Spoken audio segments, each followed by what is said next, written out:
Omzum yükle doldu ama bende vazgeçmek yoktu.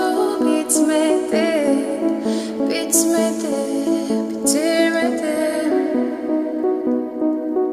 Ben özel değilim ya da öyle bir şey, ama sen varken hep böyle hissettim, böyle hissettim.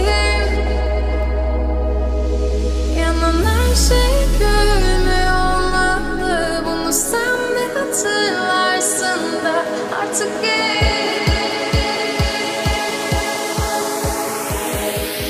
böyle hissettim.